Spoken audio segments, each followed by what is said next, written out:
अरे छोटुआ क्या सर? चलो गाना बजाना तो हो ही रहा है, जिंदगी भर होगा। हाँ भाई, जब ले जिए के बाद तब ले सीए के बाद। बैठे हैं तेरी बातों चीत हो जाए। एक घड़ी यूट्यूब के ऐसा जमाना आ गई बा। लव यू टू रे, love you six, love you six. YouTube का ऐसा जमाना आ गया है। कैप्शन में ऐसा ऐसा लाइन लिखता है, लिखाए खाते नहीं बैठले रहता है। और कुछ लोगों का इंटरव्यू देख के एगो तक घरे घरे कहीं कौन कार्ड खुलल करे घरे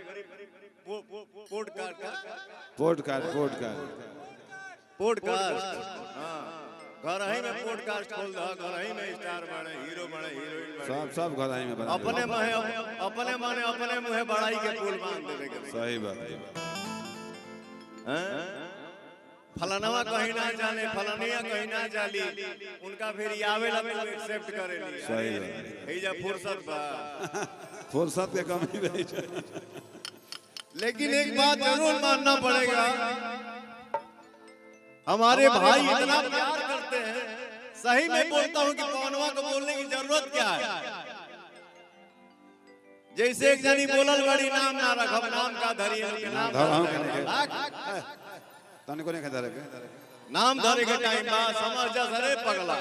बात के पूछ लेवे के चीज के चिन्हे के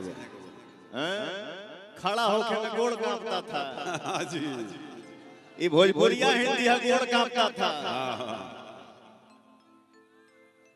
खड़ा ना भइल जाता है सामने।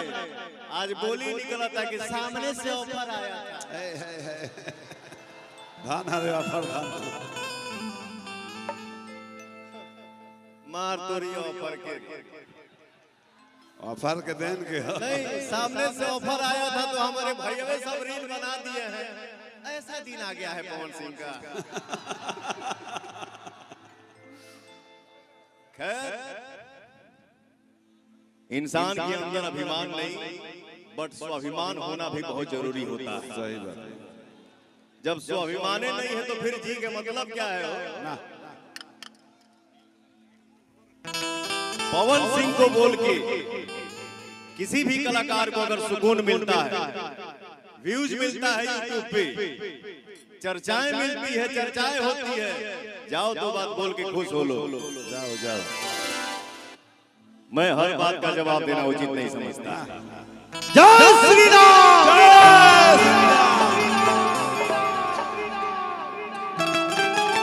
स्वर्ग के दाता विद्यादायिनी माई सरस्वती है। शेर के रूप में दो लाइन आप सबके बीच में भैया।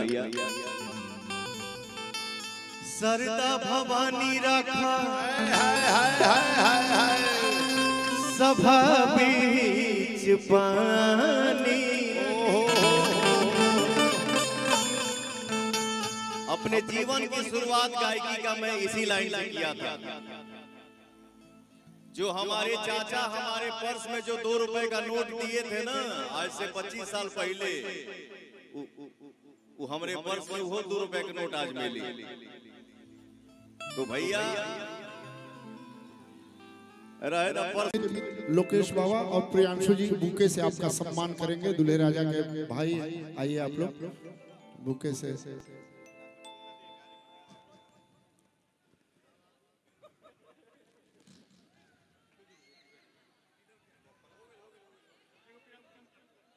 हाँ हाँ चलिए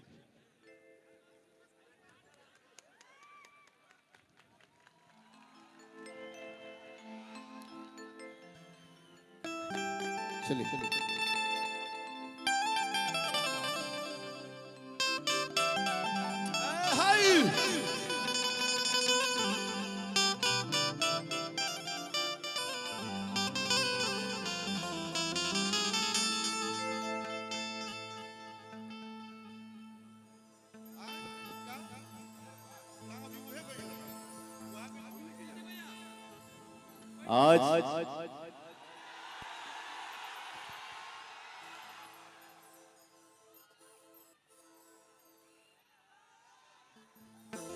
आज के जो रियल हीरो है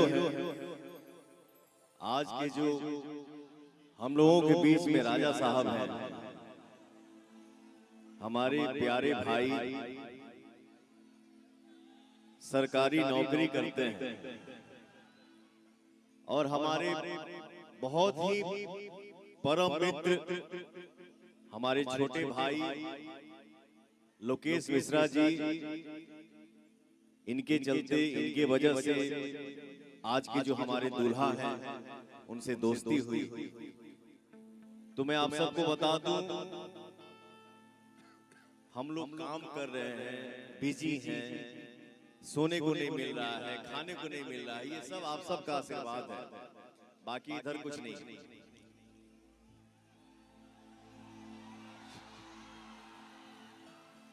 तो जब हम लोग बचपन में हारमोनियम लेके गाना गाते थे बैठ के, तो उस टाइम वीडियो बाइट नहीं बनता था कि फलानवा तारीख हम ही जा आवत नहीं। जमाना समय बदलने के बाद ये पहला कार्यक्रम है जो बिन बताए हम यहाँ पे आए हैं। तो आप लोगों का आशीर्वाद पाने के लिए हम यहाँ खड़े हैं।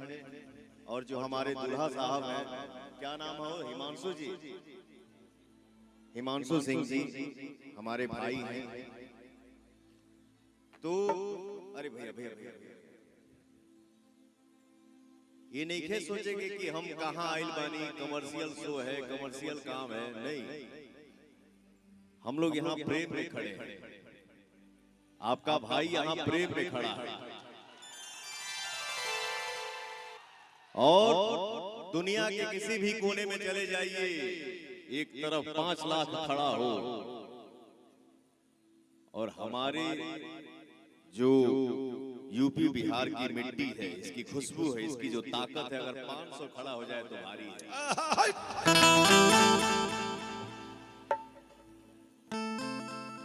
तनी साउंडवा बनाता हो बढ़िया से। हाँ, अरे शंकर जी बचपन के मित्र हैं, छाए रहते हैं, बैठिए। और भी बहुत सारे कलाकार हैं यहाँ पे, हमारे भाई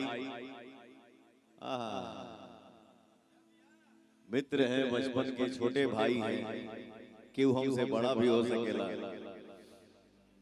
सब कोई आपन आपन प्रस्तुति दी, बहुत अच्छा लगा। हमारे जितने भी भाई खड़े हैं, बैठे हैं, आप सभी को दिल से मेरा सादर प्रणाम। और मीडिया से हमारे कुछ भाई हैं, कुछ हमारे यूट्यूबर भाई हैं, आप सभी को दिल से प्रणाम। हाँ हाँ हाँ,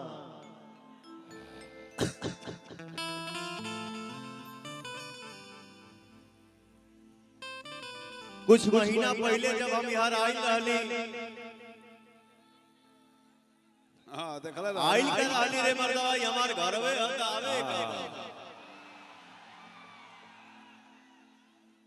जो आप लोगों ने आशीर्वाद दिया, प्यार दिया, दुलार दिया, उसका पूरे दुनिया में चर्चा है।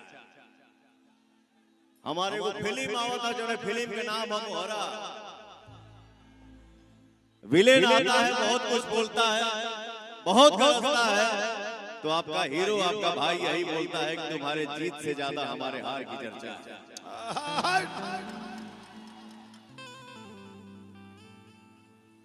तो झंडा तो आप लोगों ने गाड़ दिया, परिचय देवे के बाद सब के।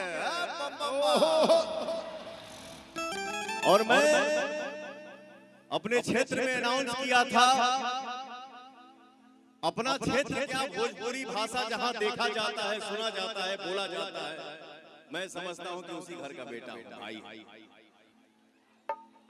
कोनो बाटल नहीं खे कि आरा हो जावा, सासाराम ही जावा, डिहरी हो जावा, काराकाट हो जावा, नहीं, हम सब एक हैं। हम यहाँ से गए लाली, अनाउंस किया था कि एक फिल्म बनाऊंगा, जिस फिल्म का नाम होगा शाहबाद। आज ना हो गिलवा आरा जिला, वही जिला हो जिला, लेकिन पहले शाहबाद रहे ना हो। हाँ पूरा चारों जिला मिला के रहे। तो आपका भाई एक फिल्म कर रहा है जिस फिल्म का नाम है शाहबाद। इस फिल्म में मैं हूं और मेरा एक छोटा भाई है जो दिल का राजा है, शेर है, टाइगर है, आपके गांव के बगल का ही है। बहुत होनहार लड़का है, बहुत अच्छा लड़का है, बहुत सच्चे दिल का है, जिसका नाम है रितेश पांडे। तो हम दोनों भाइयों की ये फिल्म आ रही है जिस फिल्म का नाम है शाहबाद। आशीर्वाद जरूर बनाए रखिएगा।